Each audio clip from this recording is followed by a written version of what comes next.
Republican Congresswoman Michele Bachmann says it is one thing to say something, it's quite another to actually do something. And I know, Congresswoman, you and I have chatted about this before. He's known as No Drama Obama, and that's a quality that a lot of people can admire. But when everything hits the fan, almost it begs for a little agita, a little emotion. And we're not seeing it, are we? No, because in issue after issue and one of these incidents after another one, we never see the president actually go and fix the problem. That's all people care about. It really reminds me of the days of former President Clinton when he would say, "I feel your pain." And somehow that was supposed to make all of us feel so great about the situation. But where does a veteran go who's on a delayed waiting list when the bureaucracy is quickly trying to cover its rear end, and the President of the United States is mad about it? He's always shocked when these things come up. It's really pretty easy to predict. Bureaucracy always looks out for itself. It's number one. It promotes itself. It covers itself up. And this is one of the worst bureaucracies that there is when you have one of the most sympathetic groups, veterans in need of care, and they're put on these fake waiting lists just so that bonuses can be given to people. No, well, you're right. It's a mess, but it seems to be, unlike some of the other scandals, drawing bipartisan rage. I know Congresswoman Tammy Duckworth herself, an Iraq War veteran, double amputee. She's, to put it mildly, concerned about this, as are a number of other Democrats. Are you among those calling right now for Secretary Eric Shinseka's resignation? Absolutely. As a matter of fact, I did immediately. I called for his resignation. I think that it needs to happen. It isn't just rearranging the deck chairs. You do have to have people who take responsibility.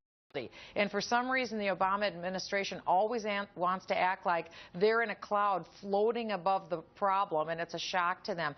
He does need to have some heads roll, but what he needs to show is what he's done to rectify the situation. But as you know, Congressman, a lot of these problems, and if, down to even the disbursement of benefits for veterans that was delayed, sometimes months, sometimes years, it actually began at the prior administration. A lot of this problem with the administration, if you think about it, go back to the Clinton administration.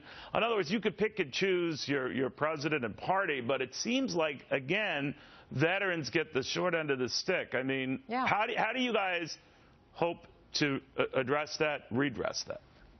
No, you're right. It's because this is what bureaucracy does. And the Bush administration warned the Obama administration about these problems. So they can't say they read about it in the newspaper. They were forewarned. But what do they need to do? Dismantle the bureaucracy. Bring competition into the VA system. I know a lot of people that are good in this system. For instance, in my state of Minnesota, we're about the top in the nation in processing claims for veterans. In fact, we're so good that the federal government diverted about 11% of all the unresolved claims to St. Paul, Minnesota, and they're forcing people there to work mandatory overtime, 10 to 20 hours a week, in order to do the job because they were doing it right. So we need to look at the innovation of Minneapolis-St. Paul that really does it right.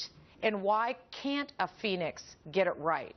We've got to innovate, and we have to stop. Well, here's what the excuse I hear now. A lot of Veterans Administration officials, knowing that I'd be talking to you today, knowing that we're raising this subject today, said, you know, the problem here is we were blasted for willy-nilly handing out benefits, oftentimes, and checks to people who didn't deserve them. So we were haphazard with it. So when we were checking ourselves and trying to slow it down to make sure the right people were getting the right checks or the right allowances due them, now we're penalized for being too inept and too slow. What do you say to that? No, they've got it wrong on both of them. They continually get it wrong. Some places get it right. Minneapolis-St. Paul has gotten it right. So again, figure out what works, do more of it. Figure out what doesn't work. Well, I know that, but when you say, are you open, you want this out for competitive bidding when it comes to checking medical claims, when it comes, so couldn't that add to the confusion, or are you saying just the competitive bidding alone means people are on their toes? Competitive bidding is a good thing. The free market is a good thing because people have to work for the check that they get, and they don't have the ability to be able to hide all of their mistakes. That's what bureaucracy does, again, so well. But you don't worry, Congresswoman, that some nefarious private types might seize on this? If I scale back on benefits I'm giving or checks I'm giving, and I really tightly rein this in, they might be doing more harm. Well, here's an example, Neil. All I can say is I'm so thankful that grocery stores are privatized. Can you imagine if the federal government ran grocery stores? We'd probably all be starving on the streets. So I'm extremely grateful that we have a private distribution system with food in this country. All right, fair enough. I think that's where I want to see it happen, especially I would just see with this our White veterans. House, if it controlled my grocery store, I'd be twiggy. They wouldn't let me in.